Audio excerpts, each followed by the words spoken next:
Kisah ini terjadi di Desa Penarun, Tanah Gayo, Takengon, Aceh, ratusan tahun yang silam. Dahulu kala, ada suatu keluarga miskin yang terdiri dari seorang ayah, ibu, seorang anak yang berumur 7 tahun, dan seorang anak lain yang masih menyusu. Sang ayah ialah seorang petani. Di waktu senggang ia selalu berburu rusa di hutan. Di samping itu ia juga banyak menangkap belalang di sawah untuk dijadikan makanan, bila tidak berhasil memperoleh rusa buruan.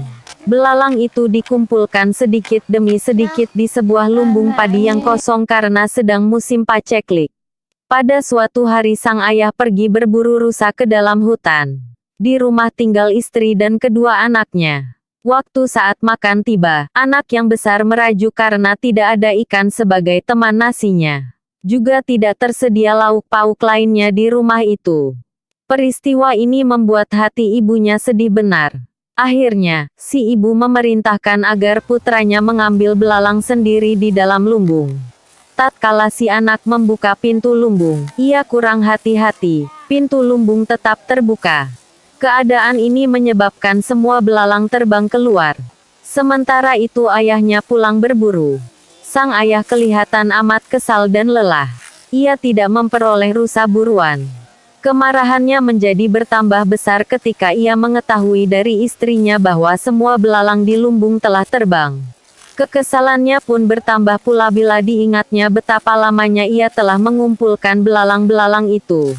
Kini semuanya lenyap dalam tempo sekejap saja. Dalam keadaan lupa diri, si ayah memukul istrinya sampai babak belur, dan maaf, ia memotong payudara istrinya. Sekali lagi maaf, kemudian ia menyeretnya keluar rumah. Sambil merintih kesakitan, sang ibu pergi meninggalkan rumahnya.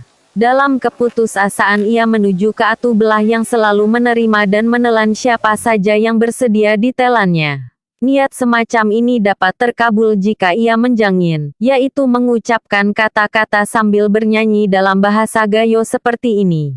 Atu belah, atu bertangkup ngesawah janyin te masa dahulu, dengan arti, batu belah, batu bertangkup, sudah tiba janji kita masa dahulu.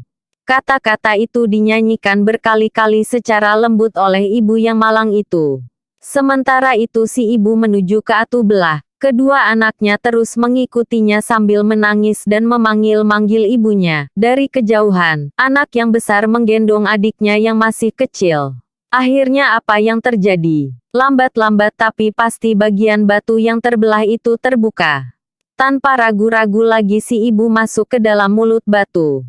Sedikit demi sedikit tubuhnya ditelan oleh batu besar yang terbelah itu setelah ia berulang kali menyanyikan kalimat yang bertuah tersebut. Pada waktu kedua kakak beradik itu tiba di sana, keadaan alam di sekitarnya amat buruk. Hujan turun deras disertai angin ribut. Bumi terasa bergetar karena sedang menyaksikan atu belah menelan manusia. Setelah semua reda, dengan hati hancur luluh kedua kakak beradik itu hanya dapat melihat rambut ibunya yang tidak tertelan atu belah. Kemudian anak sulungnya mencabut 7 helai rambut ibunya untuk dijadikan jimat pelindung mereka berdua.